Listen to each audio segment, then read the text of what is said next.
Із самого малку дітей змушуватимуть обирати, хто вони – чоловік чи жінка. Руйнуватимуть традиційну українську родину і нав'язуватимуть чужі для нас цінності. Це був короткий переказ жахачок на тему гендерної політики. Що ж це таке насправді? І чому досягнення гендерної рівності зробить життя кожного і кожної з нас комфортнішим та безпечнішим? Мене звати Яна Брензей, і це розмова про гендерну рівність із урядовою повноваженою з питань гендерної політики Катериною Левченко. Пані Катерино, я вас вітаю. Добрий день. Розкажіть нам, чим ви займаєтеся і чи готовий уже у вас план із руйнування традиційної родини?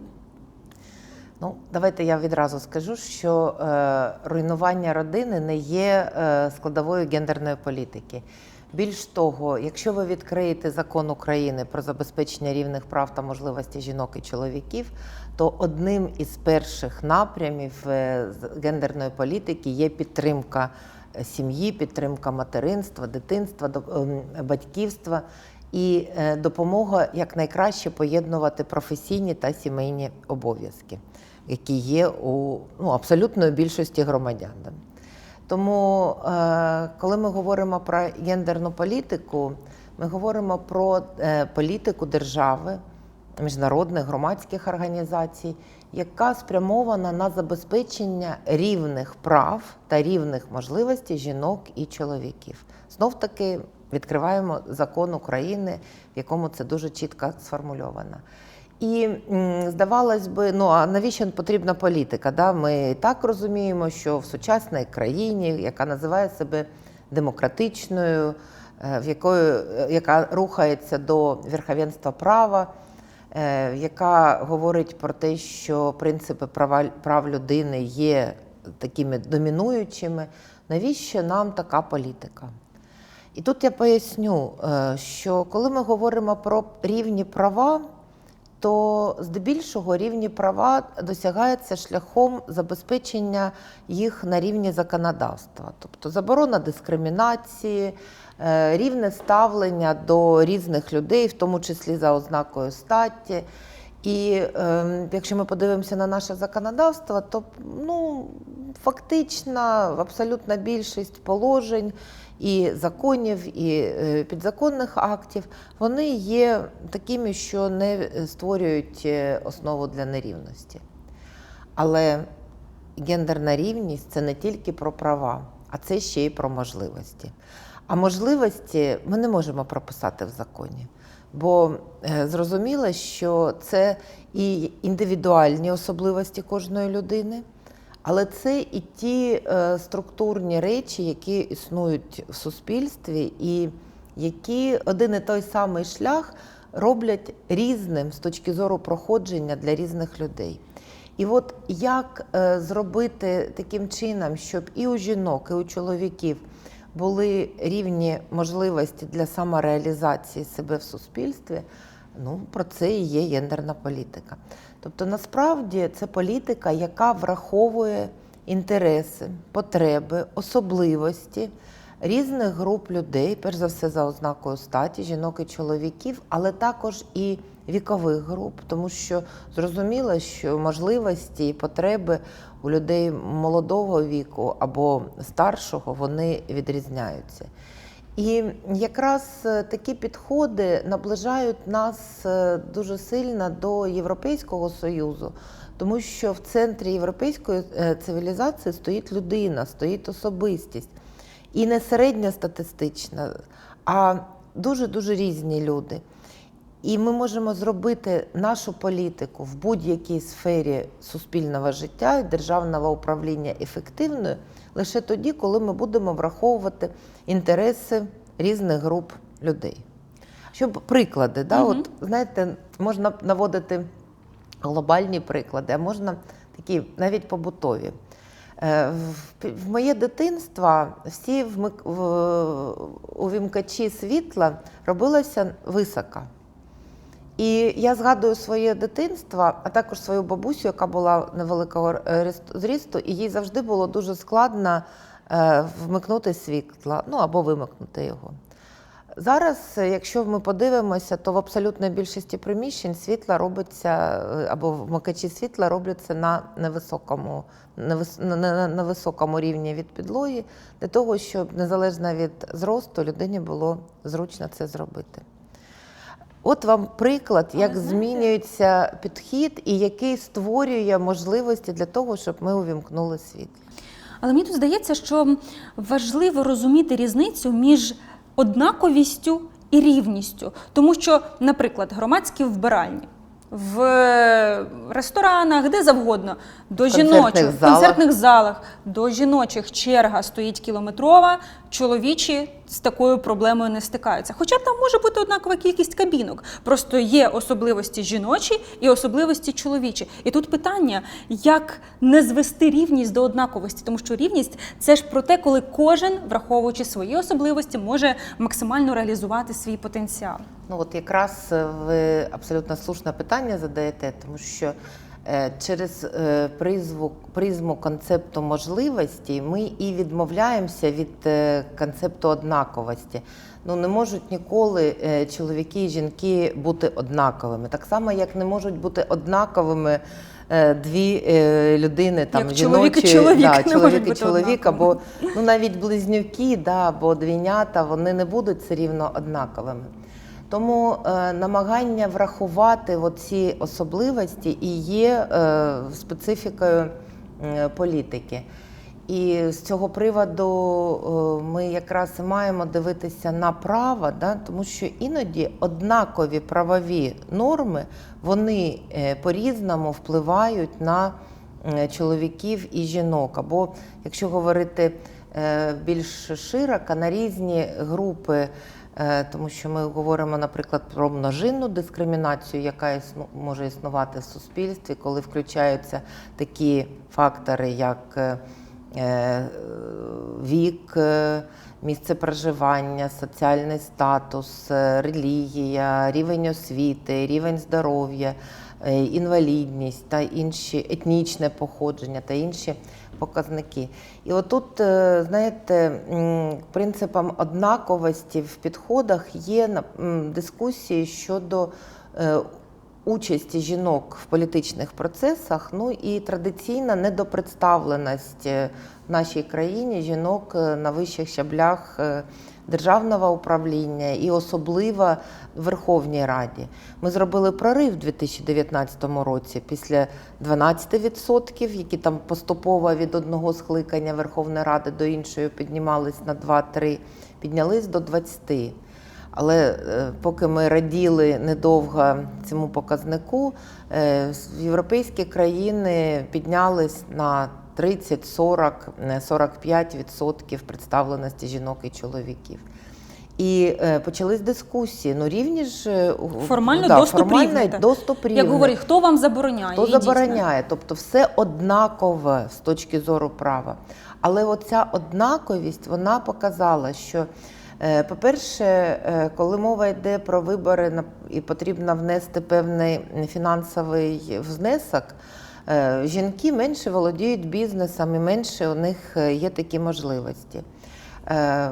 Якщо говорити про громадські такі стереотипи, да, то дуже часто, особливо в невеликих містечках, в сільській місцевості, на жінок, які хочуть брати участь в управлінні, кажуть, замість того, щоб займатися домом, родиною, дітьми, чоловіком, вона рветься і хоче робити кар'єру. Або також самі жінки дуже скромно, да, так ставляться до своїх можливостей і, будучи лідерками реальними, не завжди себе готові так само позиціонувати. Є і дійсно ситуації, які показують, що жінки більше часу витрачають на домашні справи. і самі не хочуть йти на ту роботу, яка вимагає більше залученості або відлученості від дому.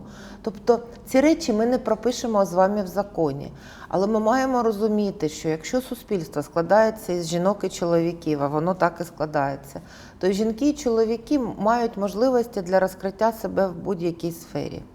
Дуже великий крок важливий було зроблено в кінці 2017 року, коли ліквідовано заборони на зайняття більш ніж 450 професій для жінок. І тоді також було багато дискусій, бо той наказ приймався для того, щоб забезпечити або унебезпечити жінок від важких і шкідливих для здоров'я професій. Але там 30 років ніхто його не переглядав. І чимало професій вже застарілі. Змінились робочі місця і умови праці. І взагалі підход до того, що є шкідливою професією, а що є нешкідливою, він також потребує змін, тому що ми маємо захищати материнство тоді, коли жінка має народити, виношує дитину, вигодовує її груддю, але захищати жінок протягом всього життя – це є несправедливо і по відношенню до жінок, і по відношенню до чоловіків. Ну, і, можливо, жінки самі можуть ухвалювати рішення, чи варто їм займатися тією чи іншою професією. І тому от якраз ми знов повертаємося до того, що потрібно створювати можливості. Такі можливості, якщо продовжувати тему політики, були створені за рахунок запровадження квотного принципу. Спочатку на місцевих виборах, а потім і в Виборчому кодексі при виборах до Верховної Ради України. Ще не було виборів за новим кодексом. Але там встановлена квота, вона називається гендерна квота, тобто мова не йде про те, що має бути 40% жінок або 40% чоловіків, не менше 40% однієї статі. Для цього при формуванні партійних списків в кожній п'ятірці має бути 2 і 3 представники різної статі. Виникає питання, що робити з мажоритарними округами, бо там набагато складніше такий принцип забезпечити. Але взагалі про мажоритарні округи є загальне питання, що з ними робити. Да? В тому числі завдяки і неможливості забезпечити збалансоване представництво чоловіків і жінок. Дивіться, ми живемо в країні в ситуації, де лише 20% депутатів – це депутатки, так, 20% Верховної Ради – це жінки, при тому, що 56% населення України до повномасштабної війни були жінки. У нас розрив в оплаті праці між чоловіками і жінками теж майже 20%. Жінки тягнуть на собі більшість неоплачуваної хатньої праці, і вона набагато більше часу у них займає, ніж у чоловіків. Але при цьому всьому, згідно з опитуванням групи «Рейтинг», яке було проведене в 2021 році, 56% опитаних українців і українок вважають, що гендерної нерівності між статями в Україні немає. Як ви думаєте, чому так? Чому очевидні обставини не очевидні? Перш за все, потрібно вміти ідентифікувати випадки нерівності, випадки дискримінації.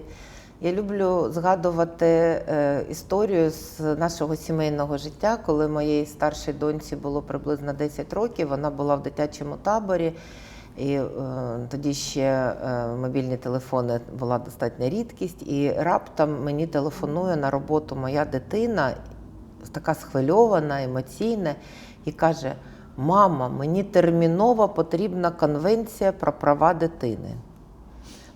Я так дуже... Гордість наповнила мене, я так думаю, так, слава Богу, здоров'ям все нормально. І питаю: донечка, а що трапилось? Чому тобі, це дуже добре, що ти хочеш почитати конвенцію, тим більше, що, зрозуміло, що зростаючи в нашій родині, вона знайома була з документами, і різні міжнародні, правові, завжди на столі щось лежало. І її відповідь, вона є дуже важливою. Вона каже: «Мама, мої права порушуються, але я не можу згадати, за якою статтею». Чому це важливо? Тому що вона, як людина, як особистість, вона відчувала несправедливість, і вона цю несправедливість сформулювала як порушення її прав. Це дійсно було порушення прав відповідно до цієї конвенції.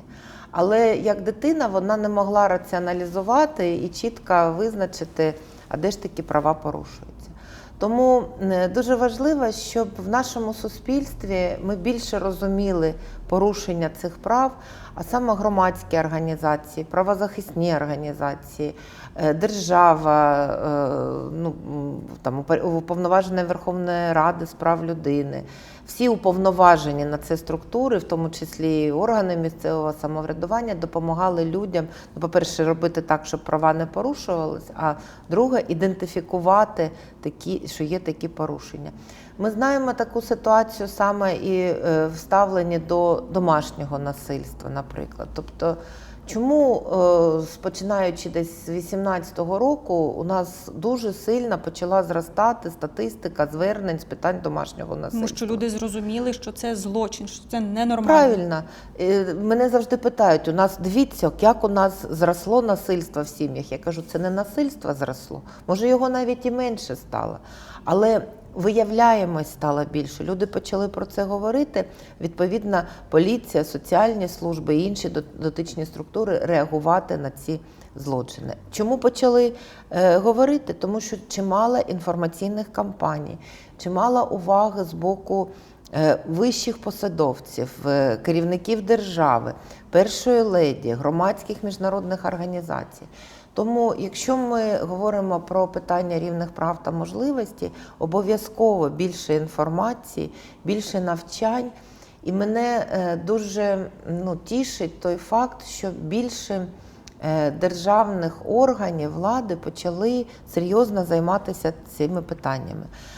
Це про що говорить? Це говорить з одного боку про гендерну інтеграцію, коли питання гендерної рівності стають важливими для різних сфер державного управління. Охорона здоров'я, екологія, економіка, освіта.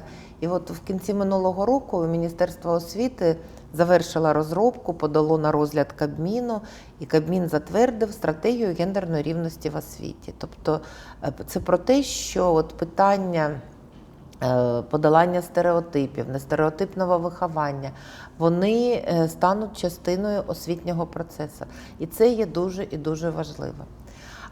А от на початку ви задавали мені так жартома питання про руйнування традиційних сімейних цінностей. Да?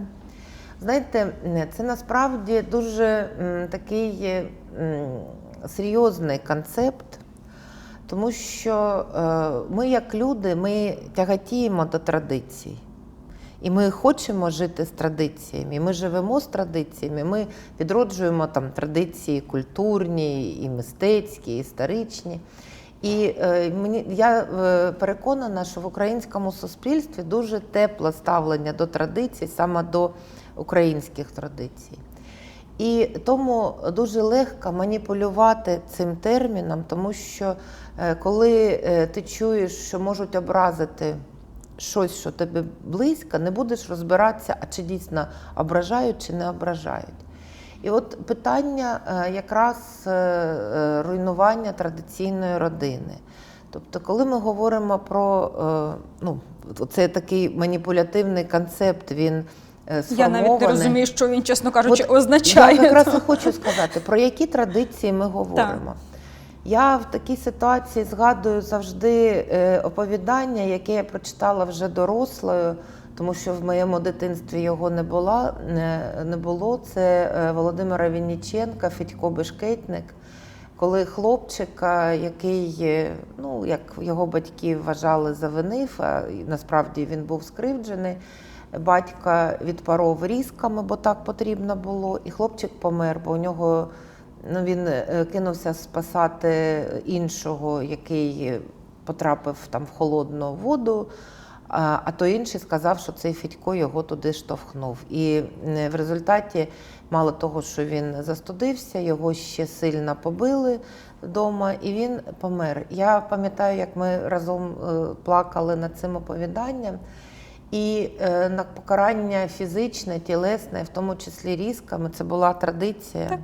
Вона зберігалася ще й в ХХ столітті. Думаю, що сьогодні також є сім'ї, в яких використовують тілесні покарання. Але дітей. навряд чи це та традиція, яку ми прагнемо зберегти і тягнути з собою в Точно, майбутнє. її не потрібно тягнути, тому що будь-яке насильницьке виховання, воно призводить до того, що людина, яку так виховують, або повторює модель насильника, або стає по життю такою жертвою, і це також не є вільна особистість. Але традиції поваги, традиції турботи, традиції взаємодопомоги, традиції збиратися родинним колом, ну це дуже добрі традиції, і вони дійсно заслуговують на те, щоб їх підтримувати. Якщо говорити не про минуле, а вже дивитися в майбутнє, Україна ставить собі за мету вступити до Європейського Союзу і віримо в те, що це станеться. Саме в темі гендерної політики, гендерної рівності, які зміни у нас мають відбутися для того, аби інтегруватися із європейською спільнотою? І до чого готуватися громадянам? Тобто, можливо, якось їхнє життя зміниться, а вони ще цього не знають. Ну от я думаю, що той принцип квот, який запроваджений в політичній сфері, а в багатьох країнах він є ще й в економічній сфері. Ну, наприклад, коли мова йде про наглядові ради, директорати тих чи інших компаній, працюють, і якщо ми подивимося на представленість жінок в керівництві таких, і в тому числі відомих в світі корпорацій, воно достатньо високе. Тому нам потрібно також готуватися до таких змін і готувати нормативні зміни, які обов'язково це закріплять. І не потрібно думати, що ми не знайдемо жінок, які не можуть там брати участь. І не потрібно думати, що це є дискримінація для жінок, тому що дуже багато жінок до квот ставляться негативно, кажуть, що вони мене дискримінують. Ні, повірте, вони вас аж ніяк не дискримінують. І досвід всіх країн, в яких нам подобається, як живуть люди, ну, перш за все, скандинавських, де такі квоти є, да, то вони показують, що цього абсолютно не потрібно боятися. Тобто, от, потрібно розуміти, що чим більше жінок в управлінні, тим більше змінюються і стають більш демократичними такі управлінські процеси. Тому що колись модно було вирішувати питання в сауні, да? Жінок в сауну не дуже запросиш, то відповідно процеси стають більш транспарентними, прозорими. І там десь в кафе, в ресторані, за застіллям, такі речі вже не будуть вирішуватися. А це ж про нормальні речі ми говоримо з вами, бо такі приклади, з моєї точки зору, є пережитком феодальщини і радянського такого підходу. Якщо ми говоримо про ухвалення рішень, то мені, як жінці, важливо, аби в представницьких органах були жінки, які розуміють специфіку жіночого досвіду в нашій країні і, відповідно, можуть звертати увагу на ті питання, які є сліпою зоною для чоловіків. Да. І не будуть тоді дівчат виводити, марширувати на підборах, тому що це ж красиво, але ніхто не думає, що це незручно. Ті, хто ухвалював просто таку форму військову для жінок, вони ніколи не ходили на підборах. Тому є такий принцип хороший в управлінні – нічого про нас без нас. І цей принцип має реалізовуватися, і це якраз рух до Європейського Союзу. Бо жінки мають бути в управлінні, в армії, в поліції, не тому, що краще, гірше, не тому, що моральніше або там з ними безпечніше, а тому, що ми люди і ми маємо бути представлені в усіх сферах. Да. І не потрібно, от коли кажуть, що потрібно захищати жінок, то тоді не зрозуміло, хто від кого нас захищає, да, і навіщо. Тобто це не є безпечний принцип для побудови суспільства. Тобто прийняття рішень. Друга – економічна сфера. Знаєте, для Європейського Союзу і для Європейської стратегії гендерної рівності це дуже актуальне питання. І це питання не тільки зменшення розриву в оплаті праці, але це і розвиток жіночого підприємництва і взагалі підприємництва, тому що суспільство старішає. Я сьогодні взагалі боюсь говорити про ті втрати і внаслідок вбивств росіянами українських громадян, і військових, і цивільних, і внаслідок міграції. Розуміємо, що не всі, хто виїхав, повернуться. І сьогодні складно говорити про той відсоток, який повернеться. Суспільство цивілізоване, воно стає більш дорослим. А це означає, що наш трудовий шлях має бути більш довгим. І не потрібно думати, що ті пільги, які так звані пільги совєтського часу, там раніше пенсія, там якісь ще щось, вони будуть залишатися. Це не може так тривати.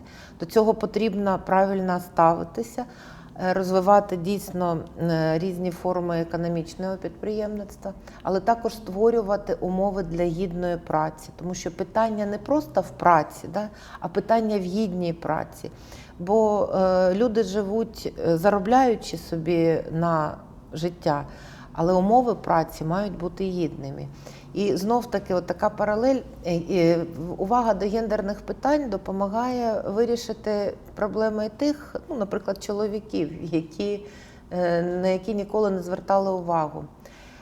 Коли ми в 2018 році намагались денонсувати Конвенцію Міжнародної організації праці, її вже Міжнародна організація праці сама денонсувала, про заборону праці жінок в шахтах.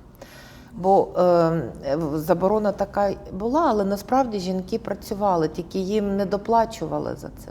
Так от з'ясувалося, що в шахтах нема туалетів. Ну навіщо туалети в шахті, якщо там чоловіки тільки і все. Тобто, ну хіба це нормальні, гідні умови праці для чоловіків? Зрозуміло, що там складно, але навіть такі побутові речі мають враховуватися. Тому гідна праця – це також те, що нам необхідно.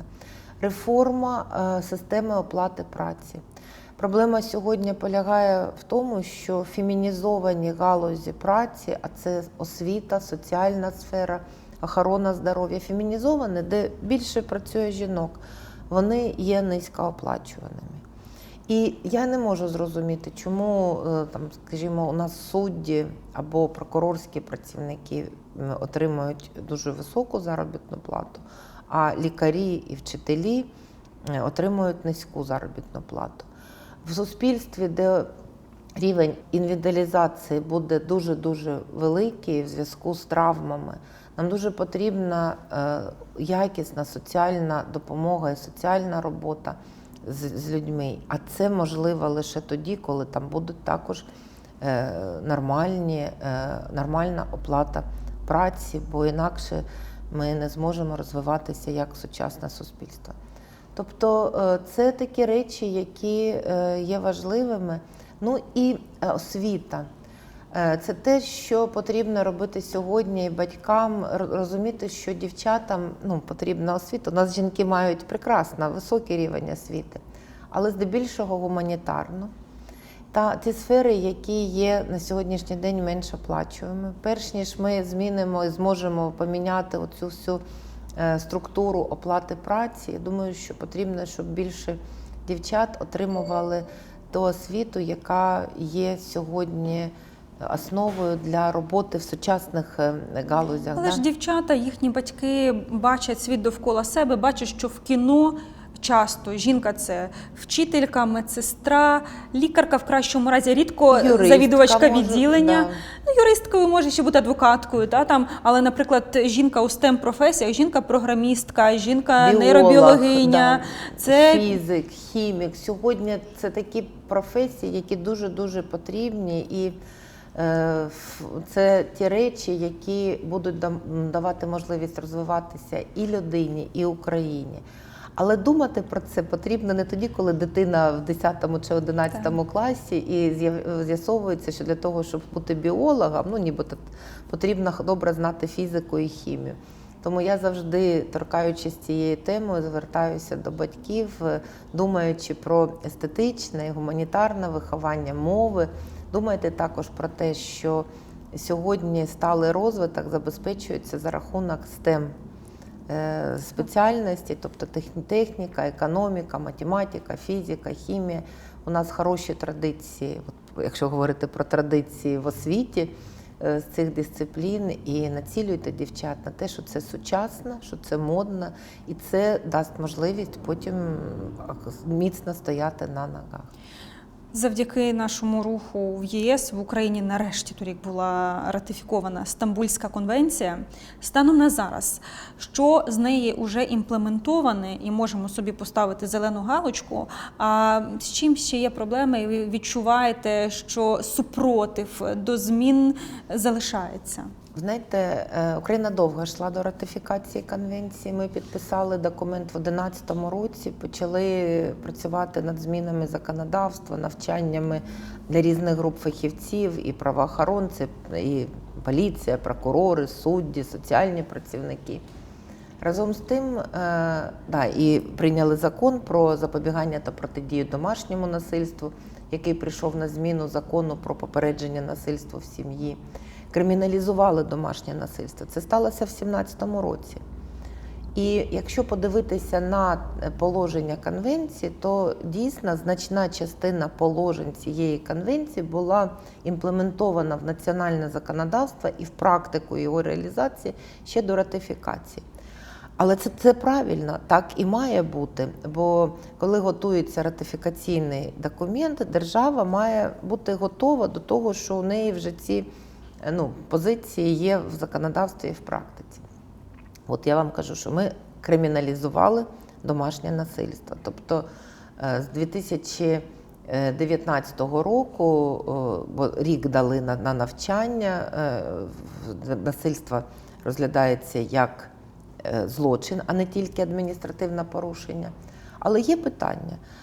В цьому статті написано, що це систематичне вчинення домашнього насильства.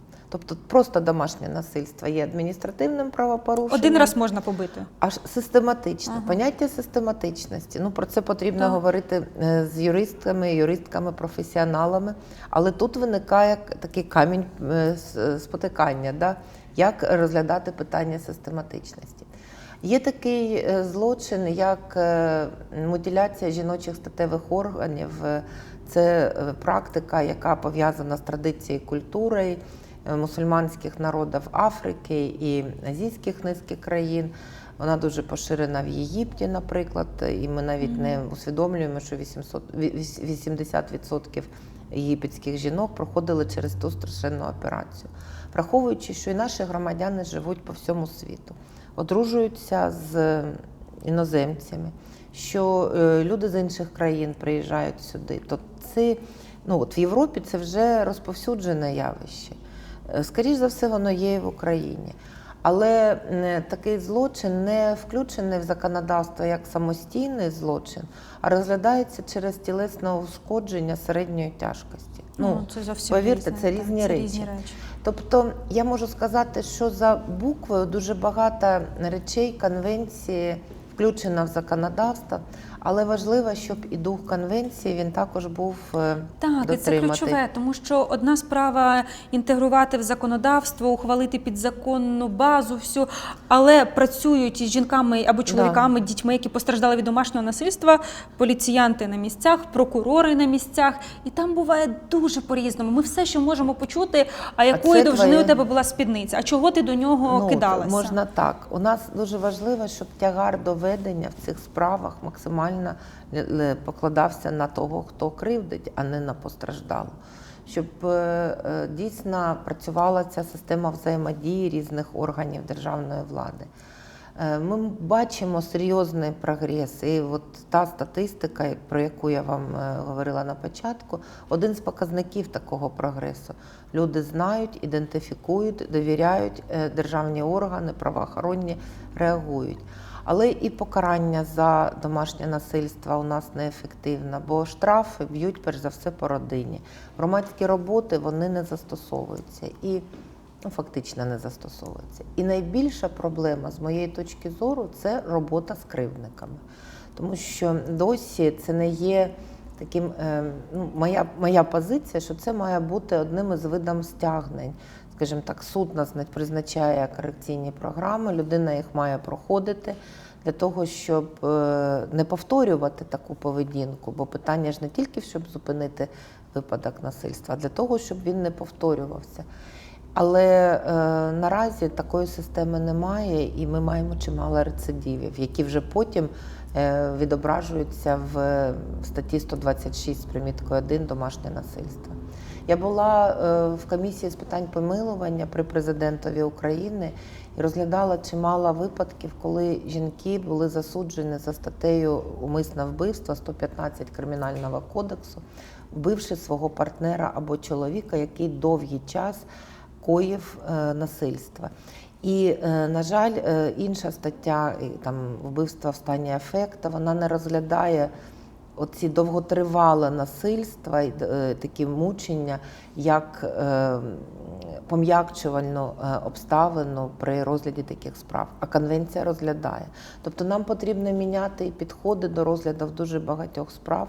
Ми милували таких жінок, але після того, як вони пробували там 5, 7, 8 років в місцях позбавлення волі, і саме з них також страждали, тому що не того вони хотіли в своєму житті. Вони хотіли, щоб не було насильства, але держава їх не захистила. Коли вони звернулися по допомогу, системно їм не допомагали просто. Система їх не допомагала. Це було ще до прийняття закону, тобто я була до 19-го року в комісії з помилування. Відповідно, ці злочини коїли з 13-14 роки, 15-й. Але вони казали, що єдиним способом захисту був ніж. І або б він вбив, або вона його. Тобто таких випадків ми дійсно маємо не допускати, але для цього і знов на рівні свідомості, освіти ми не можемо толерувати ніякі випадки насильства. Ми не можемо пояснювати або виправдовувати насильство як таким способом досягнення цілей, бо це ефективно. Особливо, коли ми бачимо то страшенне насильство, яке коїть Росія по відношенню до України, українських громадян, да, і сексуальне насильство, як зброя війни використовується ними, то відмовляючись від такого імперського мислення, в якому людина – це ніщо, і до якої можна застосовувати будь-яке насильство, якраз маємо вчитися ненасильницьким формам поведінки. І це такий гігантський приклад того, що постраждалий або постраждала ніколи не винна в насильстві. Ти не можеш зробити нічого для того, аби спровокувати людину на те, щоб тебе побити, зґвалтувати, принизити. Це просто недопустимо. Але якщо зараз постраждала, я говорю в жіночому роді, тому що жінки здебільшого є на 90% постраждалими від гендерно зумовленого насильства, від домашнього насильства. Якщо зараз жінка не задоволена тим, як держава реагує на її звернення, як правоохоронні органи реагують на її звернення щодо гендерно зумовленого насильства, зокрема домашнього, то куди їй іти? Як їй звернути на себе увагу? Наразі ми вже маємо таку ситуацію, коли законодавча база є для того, щоб забезпечити нормальне реагування. Тобто там 5-7 років тому незадоволена хтось був реагуванням, але, скажімо, правоохоронці нічого не могли зробити, тому що не було закону. Сьогодні закони є, і це говорить, такі ситуації свідчать про те, що їх не використовують в повному обсязі.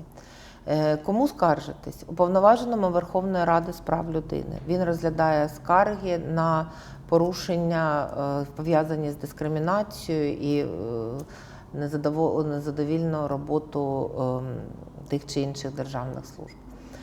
Урядова гаряча лінія 1547, яка приймає звернення, в тому числі і на неналежне реагування на випадки насильства, і вона працює цілодобово, анонімно, якщо ви не хочете вказувати своє ім'я. Але якщо ви даєте звернення, і хочете поскаржитись, то вам потрібно буде таке ім'я своє назвати.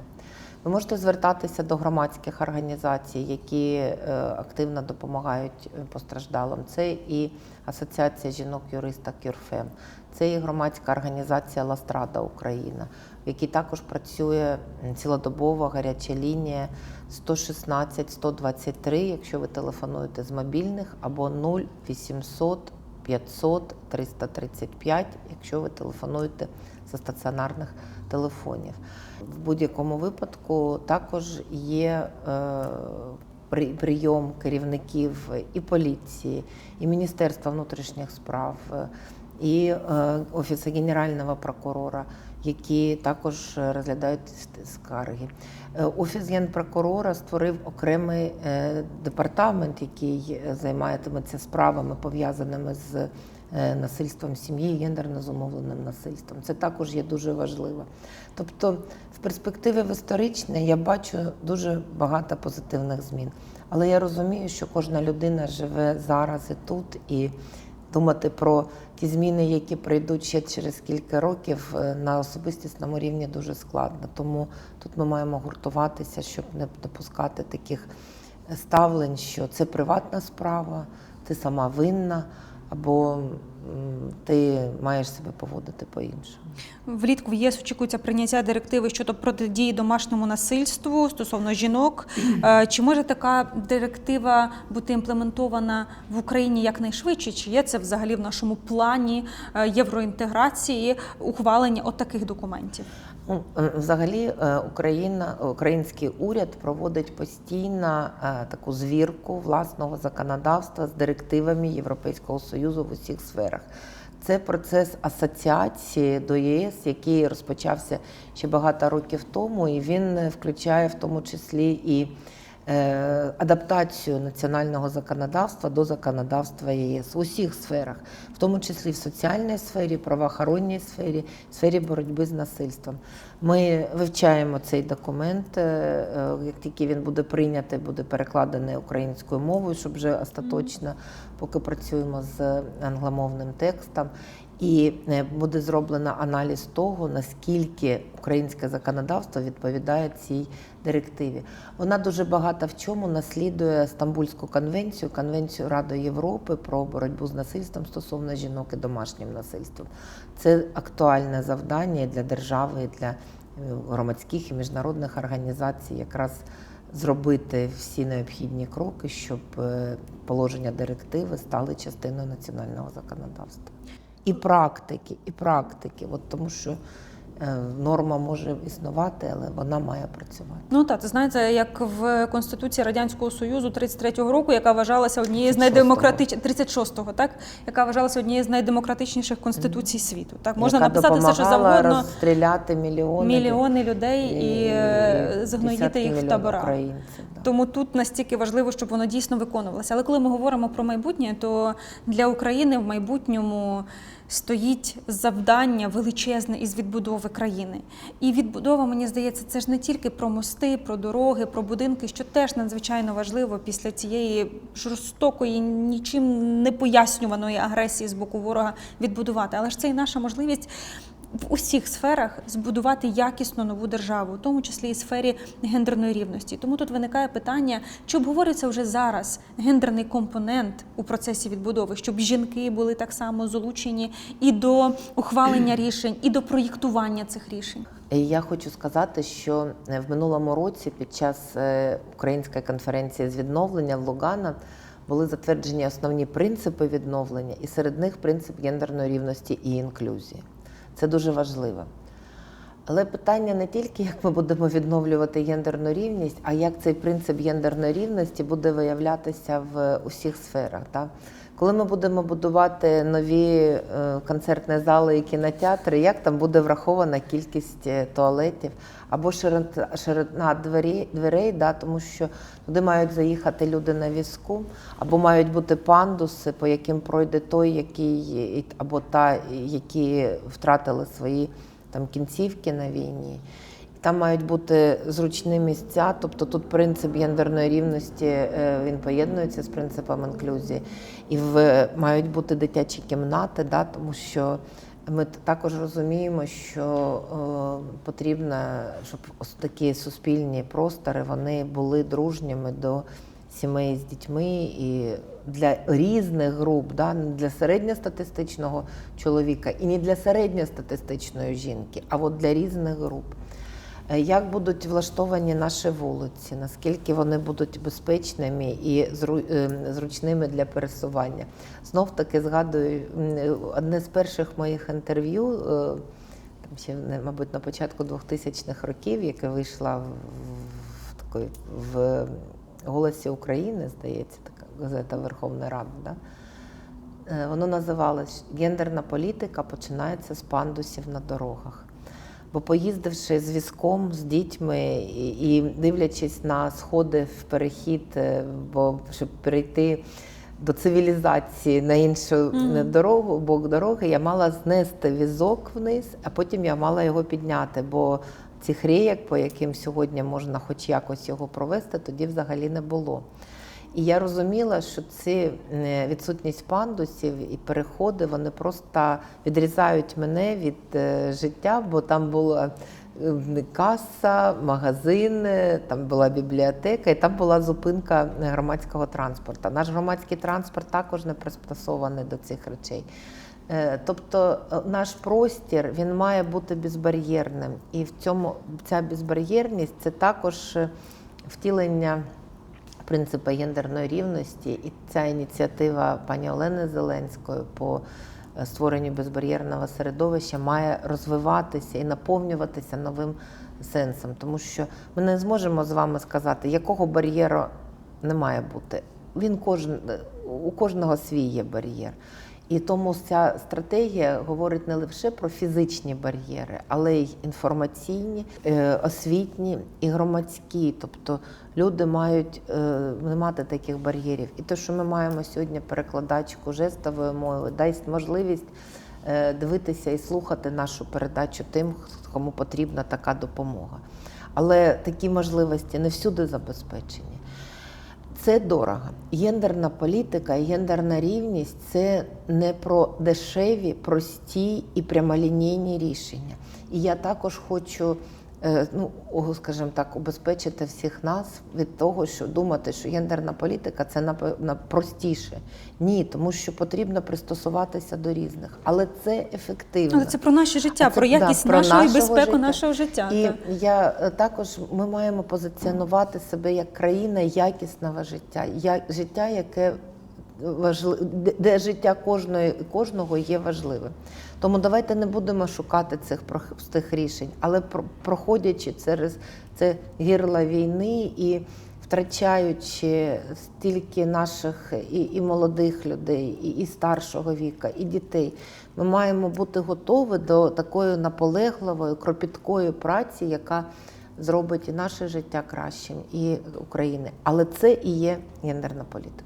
Чи треба в процесі відновлення, на вашу думку, теж продумати якесь квотування? Тому що той самий приклад із пандусами, який ви приводите, що не було, так, і тяжко було з візочком. Чому не було? Тому що не було жінок у політиці, у місцевому самоврядуванні, які мають досвід ходіння з візочком. А чоловіки дуже рідко тоді ходили. Так, і тому вони не тому, що вони злі, погані і хочуть поганого жінкам. Ні, просто вони не мають цього досвіду і не думають про те, що з возиком складно спускатися. Коли ми говоримо про відновлення, якщо жінок не буде в цьому процесі, ми знову зіткнемося із сліпими зонами. Обов'язково потрібно, щоб були. І тут шукати механізми і політичні, і етичні, і правові, тобто абсолютно різні. Для цього потрібно, щоб було розуміння і у самих жінок важливості участі, і у тих, хто приймає рішення, і щоб ці процеси обов'язково вони зустрілися. Те, що сьогодні ми спостерігаємо на рівні уряду, коли і перша віце-прем'єрка, міністерка економіки жінка Юлія Свириденко, Ольга Стефанішина, віце-прем'єрка з питань європейської євроатлантичної інтеграції, пані Ірина Верещук, також віце-прем'єрка. Тобто говорить про те, що жіночі голоси в уряді представлені. Але дуже багато рішень прийматися будуть на рівні органів місцевого самоврядування. Децентралізація – це важливий процес. І там також мають бути представлені жінки. Сьогодні серед мерів ми не маємо жінок. В обласних адміністраціях лише на рівні заступників. Тільки на Івано-Франківська ОВА очолює жінка, так, здається? По інших все чоловіки. І це якраз, знаєте, коли ми говоримо про гендерну рівність, 1 або 2 – це приклади, але це не система, це не політика. У нас має бути стала політика в цій сфері. Маємо до цього рухатися, жінки не мають соромитися, говорити, звертати на себе увагу, брати на себе відповідальність, тому що лише усі разом ми відбудуємо таку країну, де всім нам разом буде комфортно. Дякую вам дуже за те, що сьогодні приділили нам час. Це була Катерина Левченко, урядова уповноважена з питань гендерної політики. Дякую.